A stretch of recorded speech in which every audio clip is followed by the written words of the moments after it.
بسم اللہ الرحمن الرحیم۔ 10ویں محرم کو روزہ رکھنا کیسا ہے؟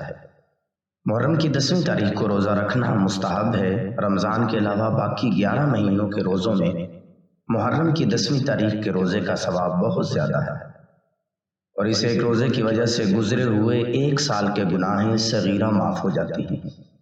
اس کے ساتھ 9ویں یا 11ویں تاریخ کا روزہ رکھنا بھی مستحب ہے۔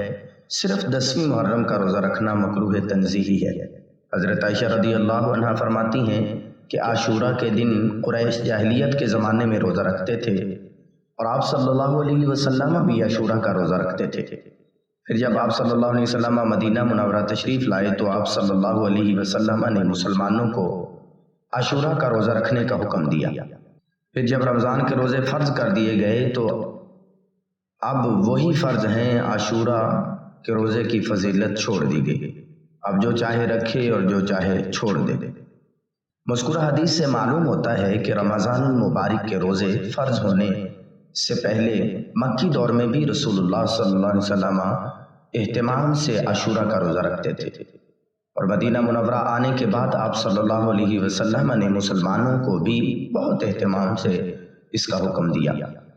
آپ صلی اللہ علیہ وسلم اور صحابہ کرام رضوان اللہ علیہم اجمعین نے مدنی دور کے آغاز سے ہی عاشورہ کا روزہ رکھا، اور ابتداء میں آپ صلی اللہ علیہ وسلم ہر عمل میں اہل کتاب کی مخالفت نہیں کرتے تھے، بلکہ ابتداء اسلام میں بہت سے اعمال میں تالیف قلوب کے لیے نرمی کی گئی، مسلمانوں کا قبلہ بیت المقدس مقرر کیا گیا وغیرہ۔ مدینہ منورہ آنے کے بعد آپ اور صحابہ کرام تو اسلام کے حکم کے مطابق عاشورہ کا روزہ رکھتے تھے۔ جب آپ صلی اللہ علیہ وسلم نے یہود کو عاشورہ کا روزہ رکھتے ہوئے دیکھا تو آپ صلی اللہ علیہ وسلم نے اس کے متعلق ان سے دریافت کیا۔ چنانچہ حضرت عبداللہ بن عباس رضی اللہ عنہ سے روایت ہے کہ رسول اللہ صلی اللہ علیہ وسلم مدینہ تشریف لائے تو دیکھا کہ یہود عاشورہ کا روزہ رکھتے ہیں۔ رسول اللہ صلی اللہ علیہ وسلم نے ان سے فرمایا، یہ کیسا دن ہے جس کا تم روزہ رکھتے ہو؟ یہود نے کہا، یہ بڑا دن ہے جس میں اللہ تعالیٰ نے موسیٰ علیہ السلام اور ان کی قوم کو نجات دی تھی، اور فرعون اور اس کی قوم کو غرق کیا تھا۔ اس کے شکر میں موسیٰ علیہ السلام نے روزہ رکھا، ہم بھی اسی لیے روزہ رکھتے ہیں۔